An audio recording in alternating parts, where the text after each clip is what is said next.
తిరుమల టెంపుల్లో పంతులు గారు నాకు చెప్పిన ఒక విషయం మీ అందరితో షేర్ చేసుకోవాలనుకుంటున్నాను. ఎందుకంటే చాలా మంది పంతులు గారిని వచ్చి నాకు బ్రహ్మతీర్థం కావాలని అంటున్నారంట. సో దాని వెనకాల ఒక ఫ్యాక్ట్ ఉంది, చెప్తా వినండి. మొత్తం మనకి బ్రహ్మాది దేవతలు వచ్చి రాత్రి వెంకటేశ్వర స్వామికి మంత్రోచ్చారణ పూజలు అన్ని చేస్తారనమాట. ఇవన్నీ చేసిన తరువాత సుప్రభాత సేవ మార్నింగ్ 4 o'clock జరుగుతుంది. ఈ మార్నింగ్ జరిగే సుప్రభాత సేవలో ఆ బ్రహ్మాది దేవతలు చేసిన తీర్థాన్ని వాళ్ళు ఫస్ట్ అర్చనలో మనకి ఇస్తారు.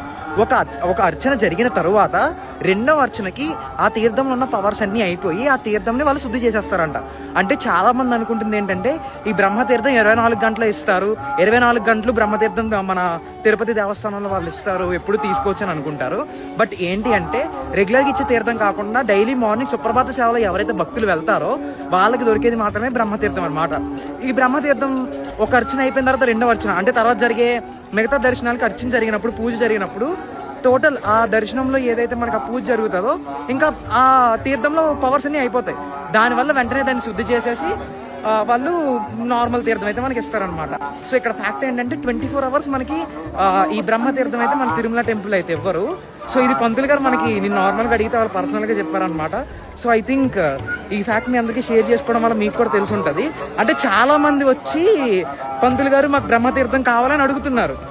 సో వాళ్ళు అంటే నేను కాదు మా అన్నయ్య కూడా అడిగాడు, అందుకనే నాకు ఈ విషయం తెలిసింది. అందుకని మీ అందరికీ షేర్ చేసుకుందాం అనుకుంటున్నాను అనమాట. I hope this video give you better information.